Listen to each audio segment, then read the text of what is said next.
Question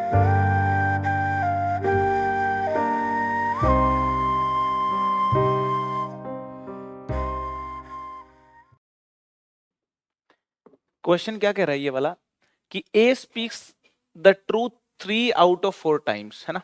ए जो है वो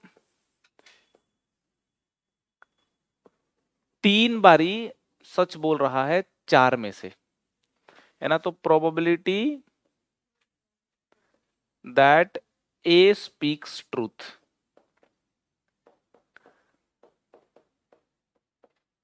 इज 3/4 और ए स्पीक्स ट्रूथ इसको बोल देते हैं इवेंट E1। ठीक है, तो प्रोबेबिलिटी ऑफ E1 हो गई मेरी 3/4, है ना। और बी बोल रहा है 5 में से 6 बार ट्रूथ बोल रहा है। ठीक है, तो E2 को बना देते हैं कि बी स्पीक्स ट्रूथ। तो मेरा जो E2 है इसकी प्रोबेबिलिटी हो गई 5/6। क्लियर है एकदम बातें? तो बहुत ही सीधी सीधी बात है। What is the probability that they will contradict each other in stating the same fact. मतलब कोई एक बात है, उस बात को बताने में ए और बी कॉन्ट्राडिक्ट कर रहे हैं, कॉन्ट्राडिक्ट करें इस बात की प्रोबेबिलिटी बताइए आप।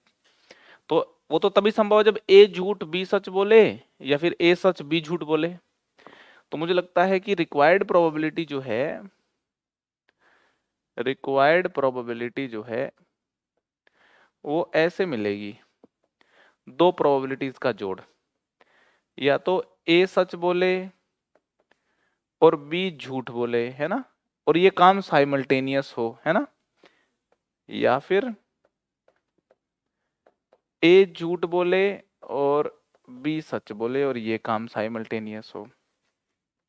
ठीक है जी, है ना। ए सच बोलना बी झूठ बोलना ये वाली बात, ए झूठ बोलना बी सच बोलना ये वाली बात, दोनों म्यूचुअली एक्सक्लूसिव हैं, साथ नहीं हो सकती। साथ नहीं हो सकती, इसलिए मेरी हिम्मत हो गई इस प्रोबेबिलिटी को और इस प्रोबेबिलिटी को ऐड करके टोटल प्रोबेबिलिटी निकालने की। ठीक है, और ए का सच झूठ बोलना बी के सच झूठ बोलने से इंडिपेंडेंट है, इसलिए अभी मेरी हिम्मत और बढ़ती जा रही है और मैं इसको ऐसे लिख दूंगा PE1 into PE2 complement. E1 and E2 independent हैं, E1 एंड E2 कॉम्प्लीमेंट भी इंडिपेंडेंट होंगे।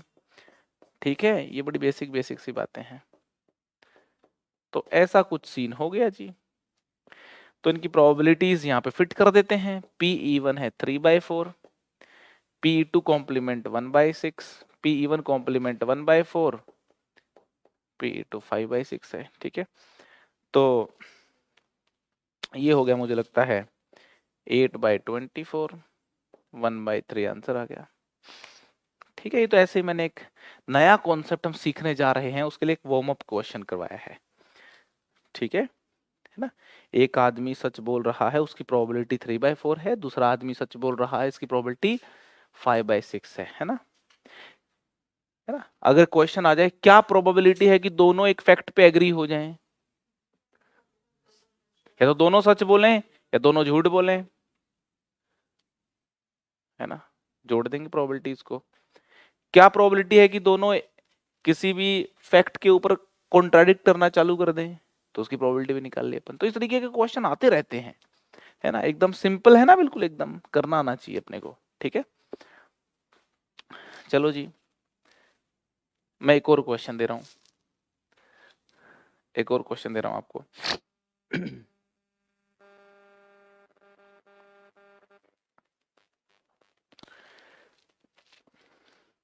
क्वेश्चन है a man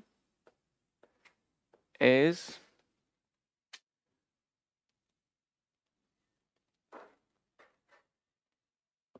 known a man is known to speak the truth 3 out of 4 times, 3 out of 4 times। ठीक है, कितना बढ़िया सवाल है। he throws a die and reports that it is a 6। Die को रोल किया और रिपोर्ट किया कि ये 6 है जी। The probability that it is actually a 6 is, the probability that it is actually a 6 is, बताइए। ऑप्शन भी इसके दे रहा हूं आपको।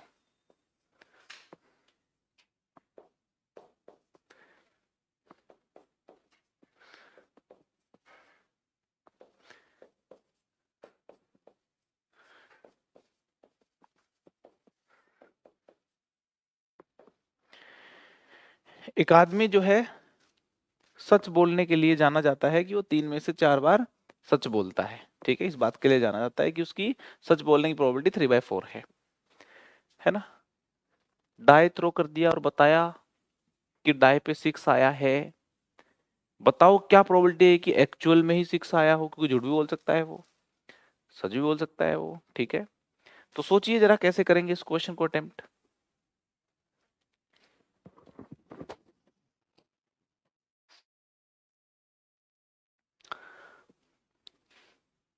दिया है कि a man is known to speak the truth 3 out of 4 times, मतलब सच बोलने की जो प्रोबेबिलिटी है, probability of truth is 3/4।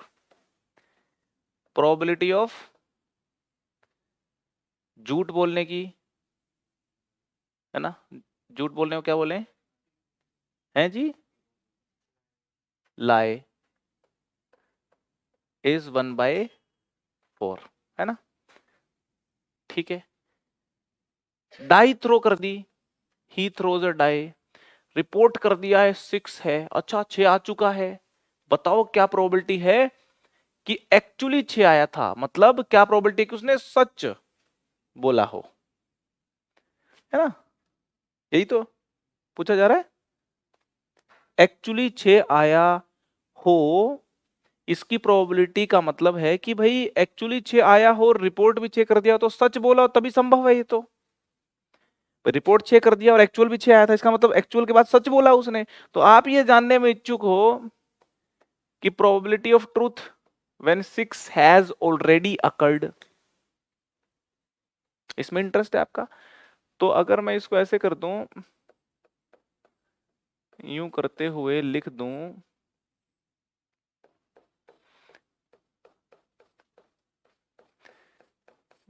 Total probability में से वाली प्रोबेबिलिटी देख लूं, तो मुझे लगता नहीं है आपको किसी प्रकार का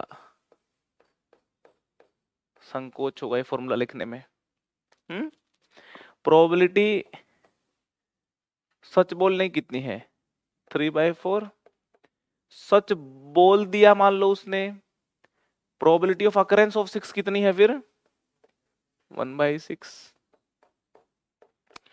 प्रोबेबिलिटी ऑफ अकरेंस ऑफ 6 मेरी 1/6 है। लाई बोलने की प्रोबेबिलिटी 1/4, और लाई बोल दिया, उसके बाद अकरेंस ऑफ 6 की प्रोबेबिलिटी कितनी है,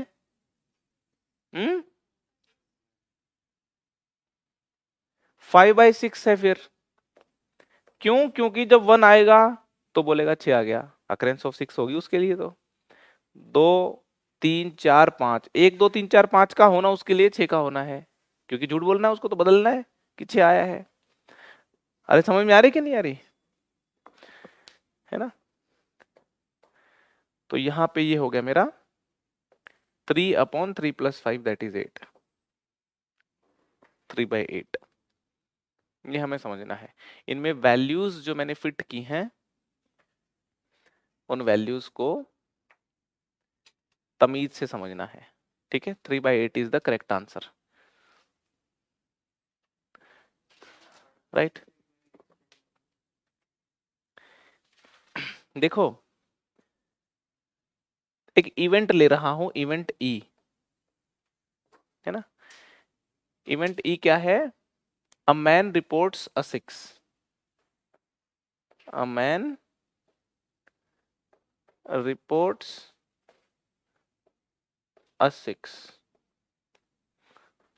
ठीक है, a dice is thrown and an outcome has happened and a man reports a 6। ठीक है, तो आप ये तो जानना चाह रहे थे ना कि जब उसने 6 रिपोर्ट कर दिया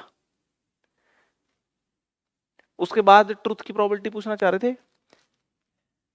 6 रिपोर्ट किया है, आया नहीं आया अलग बात है जी, यहां पे बात समझनी है ना। यहां पे जो मैंने 6 लिया है ना, ये लिया है कि उसने 6 रिपोर्ट करा है ना, तो 6 रिपोर्ट करा उसने, ठीक है। तो ये लीजिए, अगर आपको ये लिखना है तो लिख लो यहाँ पे, है ना। वहां पे 6 का मतलब है भाई उसके अकॉर्डिंग जब वो कह रहा है कि हाँ 6 आ गया, तो मैं वो बात कह रहा था कि करेंस ऑफ 6 का मतलब उसने रिपोर्ट कर दिया 6 है जी, समझ रहे हो। अब झूठा आदमी तो 5 बार रिपोर्ट करेगा 6 है, झूठा आदमी तो एक आएगा तो बोलेगा 6 नहीं आया क्या, बोलेगा झूठा है ना तो आया है। 2 आएगा तभी पूछेंगे 6 नहीं आया क्या, बोलेगा नहीं आया है जी। तो 5 दफे उसके पास है 6 बोलने के, तो 6 रिपोर्ट करने की प्रोबेबिलिटी 5/6 है, झूठ बोल दिया उसके बाद, ठीक है जी, ठीक है ना। तो ये चीज है, डन, क्लियर है। अभी अपन सारी चीजें पढ़ने के बाद इसको कर रहे हैं तो कितना अच्छा लग रहा है, हाँ समझ में आ रहा है, ठीक है। लेकिन अगर इसको 15-20 दिन के बाद वापस इस क्वेश्चन को करेंगे ना तो लगेगा अरे कैसे हो गया, ये तो गलती होनी चालू हो जाएगी फिर इसमें ऑटोमेटिक, क्योंकि अब तो बिल्कुल एकदम गरम गरम है फॉर्मूले, तो समझने में भी उतनी ज्यादा तकलीफ नहीं हो रही होगी, है ना। मैं बोल रहा हूँ तो कन्विंस भी आप हो रहे होगे। सेंसिटिव क्वेश्चन है, बहुत सेंसिटिव क्वेश्चन है ये, ठीक है ना। ठीक है, चले आगे। 2 विटनेस हैं ए एंड बी, ठीक है, विटनेस है 2 ए एंड बी, ठीक है। अदालत में बुलाया, ए और बी की खास बात है, जो बोलेंगे सेम बोलेंगे, सच बोले ना बोले पता नहीं, जो बोलेंगे सेम बोलेंगे। अदालत में बुलाया, जज साहब जानते थे कि ए सच बोले इसकी प्रोबेबिलिटी P1 है, बी सच बोले इसकी प्रोबेबिलिटी P2 है। जज साहब ये भी जानते हैं कि ए और बी सेम स्टेटमेंट देंगे, इसके बाद जज साहब सोच रहे हैं क्या प्रोबेबिलिटी है कि इनकी स्टेटमेंट ठीक हो जाए, मतलब सच हो। समझ में आ रही कि नहीं आ रही। जज साहब को 3 चीज पता है, ए के सच बोलने की प्रोबेबिलिटी P1, बी के सच बोलने की प्रोबेबिलिटी P2, और जज साहब को एक तीसरी बात भी पता है कि इनकी जो गवाही है वो सेम होने वाली है। सेम गवाही को बोलते हैं को इंसिडेंस टेस्टिमनी। टेस्टिमनी को गवाही बोलते हैं ना, दिए गवाही कभी, कमांडर होते हो देख लो, फिर गवाही के लिए जाना पड़ सकता है ना। तो यहां पे देखो जज साहब को पता है कि ए और बी बोलना सेम है, इनको ए के सच बोलने की प्रोबेबिलिटी P1 और बी के सच बोलने की प्रोबेबिलिटी P2। उसके बाद 3 बातें जानने के बाद जज साहब ये कैलकुलेट करने की कोशिश कर रहे हैं कि क्या प्रोबेबिलिटी है कि वो जो कंबाइंड स्टेटमेंट दे रहे हैं वो सच भी हो। कंबाइंड स्टेटमेंट तो उनकी स्टेटमेंट तो कंबाइंड ही है, अगर वो सेम स्टेटमेंट दे रहे हैं तो अब उनकी इंडिविजुअल स्टेटमेंट की बजाय कंबाइंड स्टेटमेंट शब्द फोकस में आ गया। समझ में आ रही है। तो जज साहब ये सोच रहे हैं कि ये जो कंबाइंड स्टेटमेंट दे रहे हैं, ये कंबाइंड स्टेटमेंट देखो, कंबाइंड स्टेटमेंट को हटाएं, एक ही स्टेटमेंट पे देखें तो ए के सच बोलने की तो है ही P1, बी के सच बोलने की P2 है। अब अलग हो गया सवाल ये कि उन्होंने कंबाइंड स्टेटमेंट दे दी और वो ट्रू हो इसकी प्रोबेबिलिटी बतानी है, ठीक है ना। उनकी जो गवाही, जो सेम गवाही है वो सच भी हो इसकी प्रोबेबिलिटी बतानी है, ठीक है। प्रोबेबिलिटी ऑफ ट्रुथ ऑफ को इंसिडेंस टेस्टिमनी। समझ आ रही बात आपको। तो टॉपिक यहां पे है अदालत वाला, को इंसिडेंस टेस्टिमनी,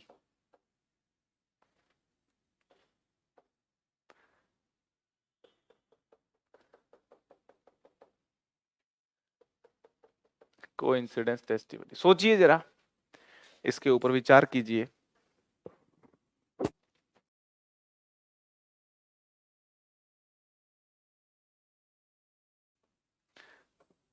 इस सीन को समझने का कोशिश करते हैं।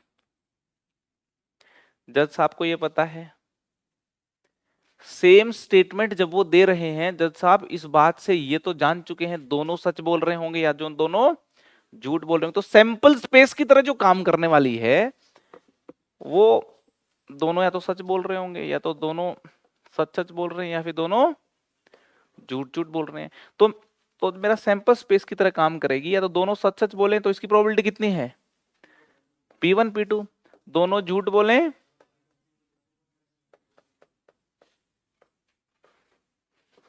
ठीक है, समझ में आ रही है।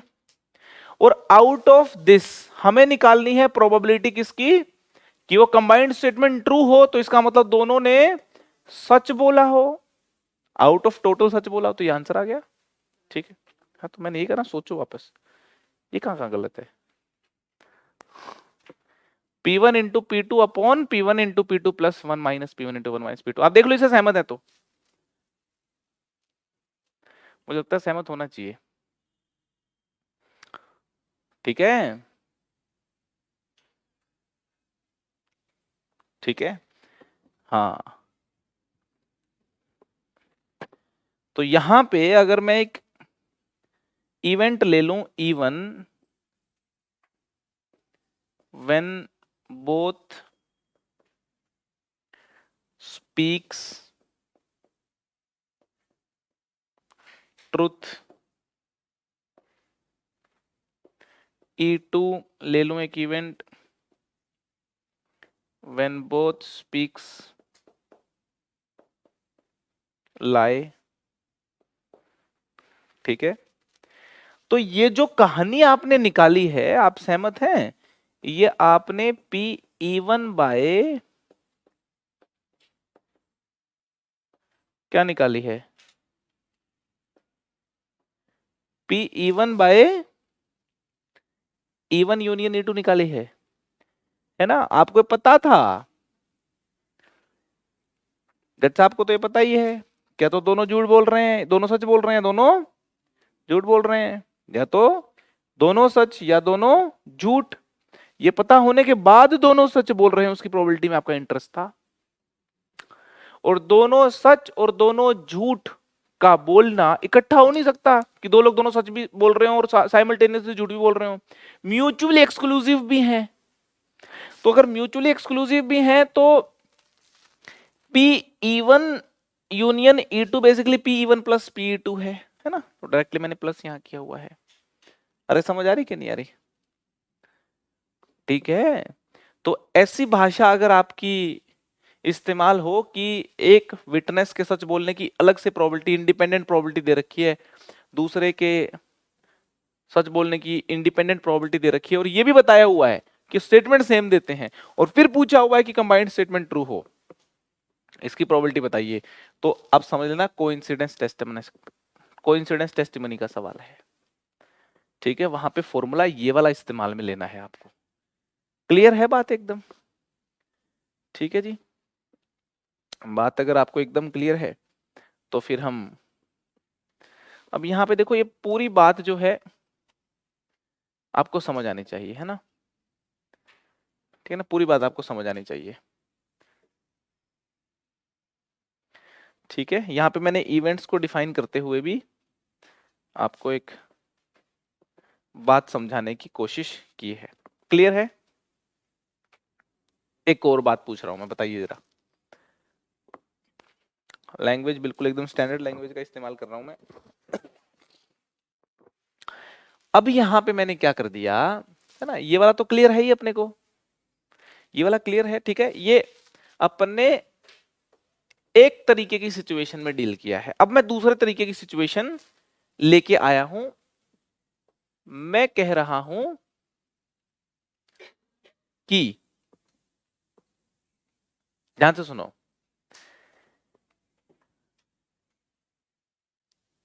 ए और बी आए, अदालत में कहा कि जज साहब मर्डर हो गया है बाहर रोड पे। जब आप ये सोच रहे हैं कि यार दोनों की जो कंबाइंड स्टेटमेंट है ये सही हो, इसकी प्रोबेबिलिटी क्या है? कंबाइंड स्टेटमेंट क्या थी? मर्डर हो गया है। तो मर्डर हो गया, इसकी प्रोबेबिलिटी क्या है? तो जज साहब के दिमाग में देखो चीजें क्या क्या गई होंगी। जज साहब के दिमाग में चीजें गई होंगी कि पहले तो मैं जानूं A1 किस प्रोबेबिलिटी से झूठ सच बोलता है, B किस प्रोबेबिलिटी से झूठ सच बोलता है, और जज साहब ये भी सोच रहे होंगे कि यार मर्डर हो गया हो, इसकी प्रोबेबिलिटी भी क्या है। समझ रहे हो आप? पिछले में हमने ये मान लिया कि इवेंट तो हो ही गया होगा, ये बाय डिफॉल्ट ले लिया था। जिस इवेंट की बात हो रही है वो इवेंट तो हुआ ही है, फिर तो ए और बी पे डिपेंड कर रहा था वो सच बोलेंगे झूठ बोलेंगे। खेल वहां चल रहा था। अब की बार एक और चीज भी इंट्रोड्यूस हो गई कि P is the probability of happening that event. Murder होने की प्रोबेबिलिटी P है, आज रात को 12 बजे मर्डर हो जाए इसकी प्रोबेबिलिटी B है, P है ना, P है। और इंडिपेंडेंटली ए की सच बोलने की प्रोबेबिलिटी P1 है, बी के सच बोलने की प्रोबेबिलिटी P2 है। देते वो सेम स्टेटमेंट है, प्रोबेबिलिटी बताओ उनकी कंबाइंड स्टेटमेंट ट्रू हो। सवाल समझ में आ गया? एक एडिशनल इंफॉर्मेशन और ऐड कर दी गई। पिछली बार ये P जो है ये 1 की तरह ट्रीट की थी मैंने कि इवेंट तो हो रहा है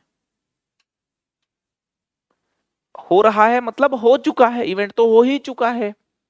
उसके बाद कहानी चालू हुई थी कि ए के सच बोलने की प्रोबेबिलिटी बी P1, बी के सच बोलने की P2, है ना, स्टेटमेंट सेम दे रहे हैं, प्रोबेबिलिटी बताओ कंबाइंड स्टेटमेंट ट्रू हो, है ना। अब इवेंट होने की प्रोबेबिलिटी P और उसके बाद फिर आगे क्वेश्चन हो गया ये। ठीक है, क्वेश्चन समझ में आ गया ना? वापस इसको एक बार अपने माइंड में आप ऑपरेट करो, इसको थोड़ा अपने माइंड में मूव करो इन स्टेटमेंट्स को, और फिर बताओ क्या आंसर लिखना चाहिए। कि ए और बी सेम स्टेटमेंट दे रहे हैं, जज साहब को आके बोल रहे हैं जज साहब मर्डर हो गया है, सेम स्टेटमेंट दे रहे हैं। जज साहब टोटल प्रोबेबिलिटी को कुछ यूं देखेंगे, जज साहब सोचेंगे या तो मर्डर हो गया है और दोनों मुझको सच बोल रहे हैं, सेम स्टेटमेंट आएगी भाई। मतलब आगे बोल रहे हैं जज साहब मर्डर हो गया है, तो मर्डर हो गया स्टेटमेंट तो पास कर दी, they gave the same statement, तो स्टेटमेंट पास होगी, जज साहब मर्डर हो गया है। तो जज साहब सोच रहे होंगे या तो मर्डर हो गया है और ये दोनों सच भी बोल रहे हैं, या फिर मर्डर नहीं हुआ है और दोनों ने आके झूठ चिपका दिया कि मर्डर हो गया। भाई सेम स्टेटमेंट की संभावना है तो देखो यहां लिख दी मैंने, मर्डर हो गया, आते दोनों ने सच बोल दिया, उगल दिया जज साहब के सामने कि जी हमने तो चाकू से कर दिया काम, या मर्डर हुआ ही नहीं, ऐसे ही बोल रहे हैं जेल में जाने के लिए कि जी हम तो मर्डर करके आ गए दोनों के दोनों। जज साहब तो यही सोचेंगे, इसके अलावा कुछ सोचेंगे तो बताओ मेरे को, इसके अलावा कोई संभावना है क्या? टोटल प्रोबेबिलिटी बिल्कुल ठीक। इसमें से जज साहब सोच रहे हैं कि एक्चुअल में मर्डर हो गया है, उसकी कंबाइंड स्टेटमेंट एक्चुअल में सही है, इसकी प्रोबेबिलिटी कितनी है वो तो आप जानते ही हो, ये आंसर। बस जैसा मैंने बोला है और जैसा मैंने सोच के बोला है वैसे ही आपको सोचना है, बस इसमें लेफ्ट राइट नहीं करना अपने को, ठीक है ना। ये सही है, इसको लिखो पहले, आपकी थॉट में क्या गलती हो मैं बता दूंगा, सही थॉट ऐसे आएगा, ठीक है। तो मैं तो बस इतना देख रहा हूं कि टोटल मेरी प्रोबेबिलिटी क्या है और out of that total requirement मेरी जो है उसके करस्पॉन्डिंग क्या प्रोबेबिलिटी है, बस इतनी सी बात देख रहा हूं मैं, ठीक है जी। ये आ गया अपना आंसर। तो इस केस में कंबाइंड स्टेटमेंट ट्रू हो इसकी प्रोबेबिलिटी आपके सामने है। अच्छा, एक बड़ी इंटरेस्टिंग चीज मैंने नोटिस की है, जब भी लोग इसको पढ़ते हैं या फिर इस फॉर्मूला को देखते हैं तो उनके मन में अजीब अजीब ख्याल आते हैं कि पता नहीं बेस थ्योरम का होगा या पता नहीं कैसे हो रहा होगा, एक्सप्रेशन कैसे आया होगा। इस एक्सप्रेशन को लाने का जो थॉट है वो एकदम क्लीन थॉट यही है कि टोटल में से फेवरेबल प्रोबेबिलिटी देख रहा हूं मैं, टोटल लिखनी मुझको आती है, फेवरेबल लिखनी मुझको आती है, ठीक है ना।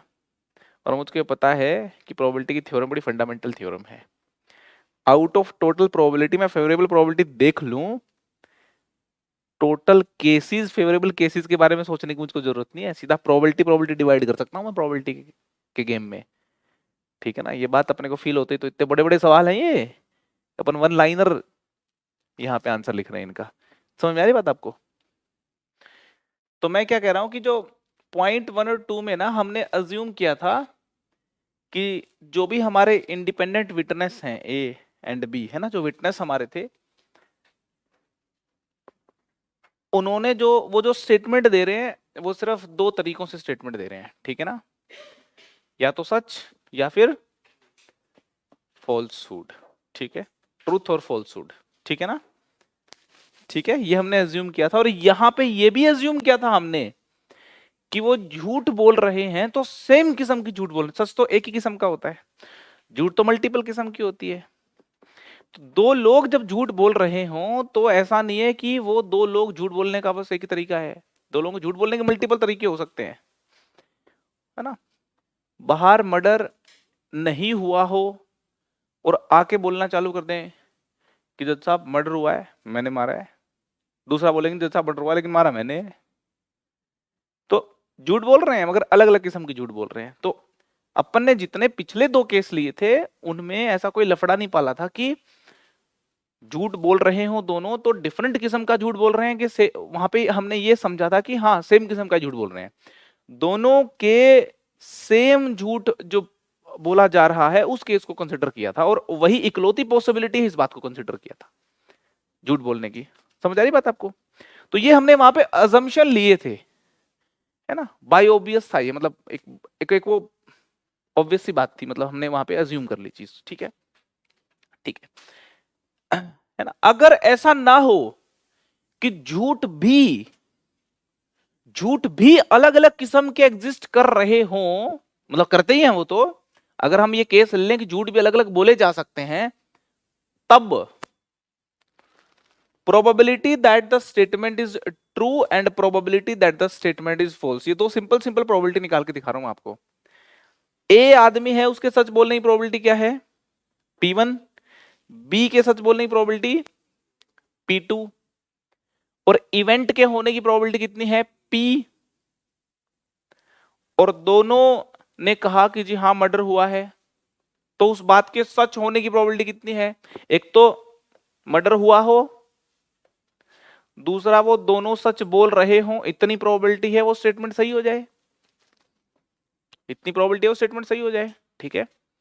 यहां मैं ये स्टेटमेंट नहीं काउंट कर रहा हूं कि दोनों सेम स्टेटमेंट पे एग्री हो रहे हैं, इसके बाद बताओ कि दोनों सही बोल रहे हों, ये नहीं कह रहा हूं मैं। यहां पे मैं एक इंडिपेंडेंट बात कहना चाह रहा हूं आपसे, ठीक है ना, कि ए के सच बोलने की प्रोबेबिलिटी P1 है, बी के सच बोलने की प्रोबेबिलिटी P2 है, मर्डर होने की प्रोबेबिलिटी P है, उसके बाद उन्होंने एक स्टेटमेंट दे दी कि जी मर्डर हुआ है, मतलब उसके बाद वो जो स्टेटमेंट दे रहे हैं वो ट्रू हो, इसकी प्रोबेबिलिटी कितनी है भाई?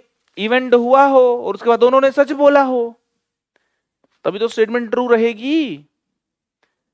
समझ में आ रही कि नहीं आ रही? प्रोबेबिलिटी क्या है कि स्टेटमेंट फॉल्स हो? तो सबसे पहले तो पिक्चर में आ जाएगा कि स्टेटमेंट फॉल्स है, इसकी प्रोबेबिलिटी निकालने के लिए है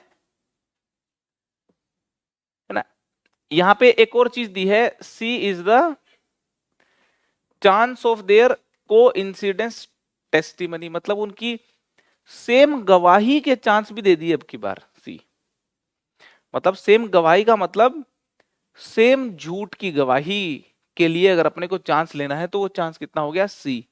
तो सी तो चांस हो गया कि सेम झूठ की गवाही दें। समझ में आ रही कि नहीं आ रही? स्टेटमेंट का मतलब वो जो स्टेटमेंट पास कर रहे हैं, दोनों कंबाइंड स्टेटमेंट जो पास कर रहे हैं, ठीक है। तो सी तो चांस है कि सेम झूठ पे पास करें, ठीक है। मर्डर ना हो और झूठ भी बोल दें।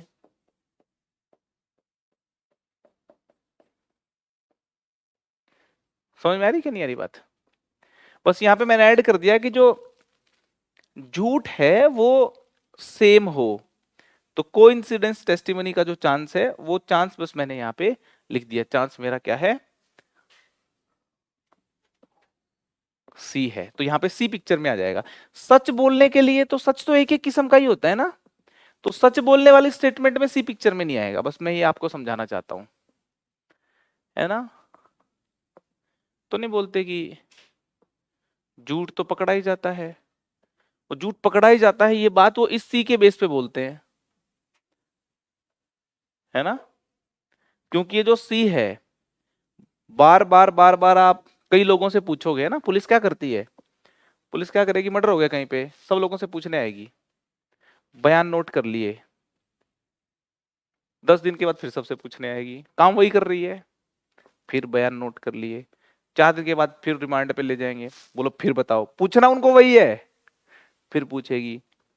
और पुलिस ऑफिसर को प्रोबेबिलिटी आती तो देख लेगा, कोइंसिडेंस टेस्टिमनी, बयान बदल कौन कौन रहा है, उसको फिर अलग से लेके जाओ, फिर अलग उसका चलता है।